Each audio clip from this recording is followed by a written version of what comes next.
Assalamualaikum and hello. Today our group will be presenting Top Glove Company and its trade during the pandemic.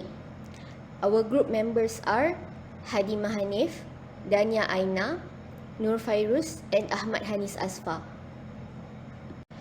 First, let us talk about the introduction. It is well established that since the COVID-19 pandemic started in 2019, there are many businesses that are negatively affected due to the tight safety protocols by the government. However, Top Glove is not one of them, as the pandemic also caused a significant increase in demand for goods like medical and surgical gloves, which Top Glove specializes in. While a lot of businesses are still struggling with how to adapt their activities with the pandemic, Top Glove made $10.8 billion in market capitalization, and its stocks increased by 21% in 2021.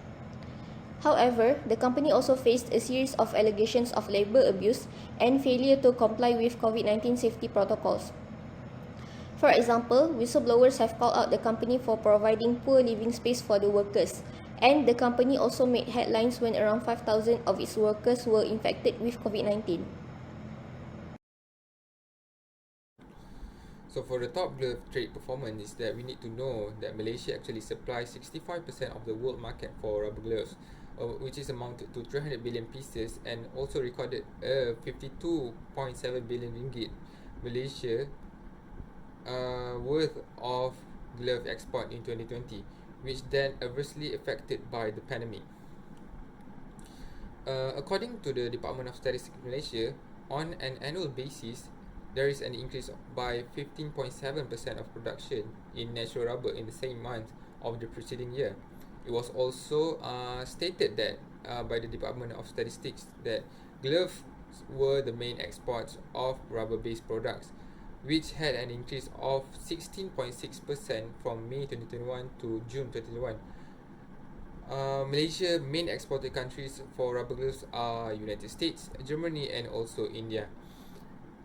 The KLIC investor had analysed the total of rubber gloves export. There is a total of increase of 226% between March 2020 and February 2021.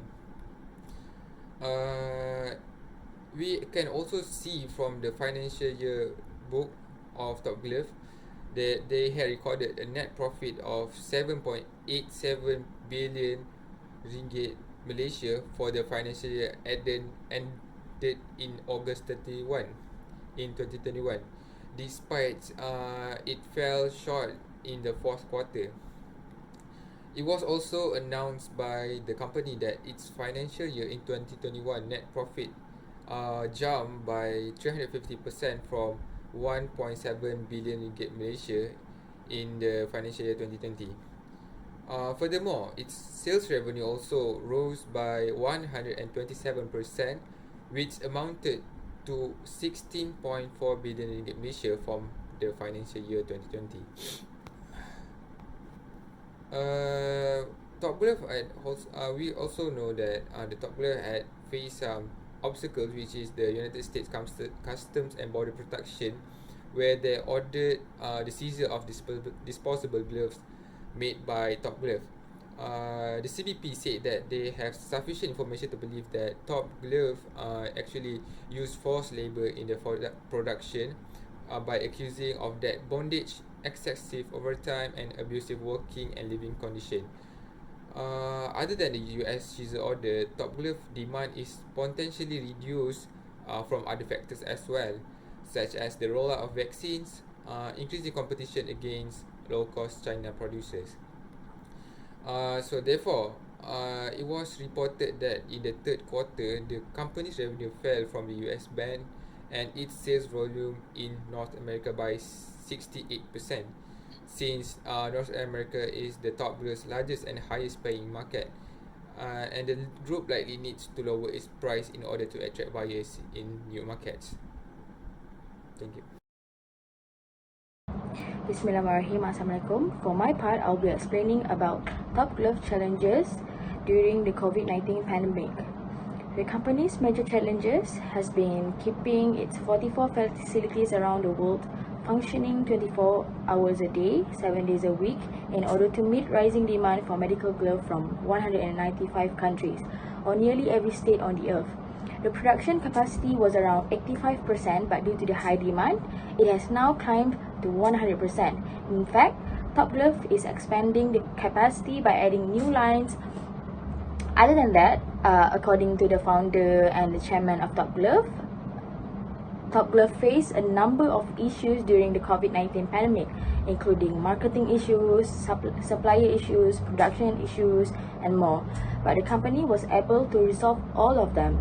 Furthermore, the company, which employs 19,000 people, is also experiencing labor shortage as it seeks to expand its 12,000 strong production floor team in order to maintain the full capacity, while foreign employees make up around 60% of Top Glove workforce, mostly from Nepal and Bangladesh. Malaysia's border closure in March compelled the company to hire locally. According to Top Glove founder, the company will be able to find enough workers from organizations who are retrenching and downsizing their personnel. The business also has been embroiled in controversy over charges that companies have exploited migrant workers due to difficulties in obtaining labor, even from outside the country. 16 foreign workers at Top Glove in Malaysia claimed in December 2018 that they were forced to work excessive hours for poor compensation.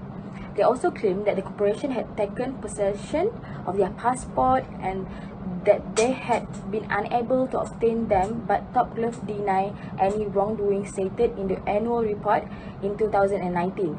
Last but not least, Top Glove financial performance is subject to commodity price variation, particularly in latex. According to the CIMB analyst, it is unconcerned because latex is inexpensive due to an oversupply. But rubber glove prices are rising.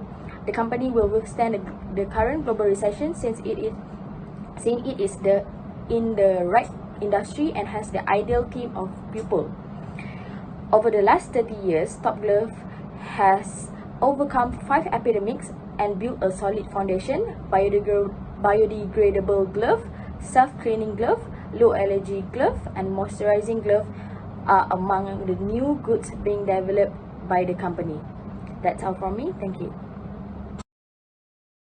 Now, I will talk on how Top Glove handle all the challenges and keep moving forward. Top Glove has identified an additional opportunities during pandemics, and in the same time, the demand for the medical glove spike. So one of the action that they made was push their product to the forefront. Next is Top Glove must always be cautious and postpone expansion ambitions in order to keep up with the market advancement and supply-demand condition to avoid losses. So Top Glove effort proceed with the acquisition of a firm that play a highly synergistic role in the bigger plan to transition from the glove producer to another strategic business. So lastly, Top Glove tackle the controversy that claimed Top Glove exploited migrant workers by prioritize the welfare and well-being of workforce. Top Glove wishes to reaffirm that the welfare and well-being of its workforce are at the heart of its business.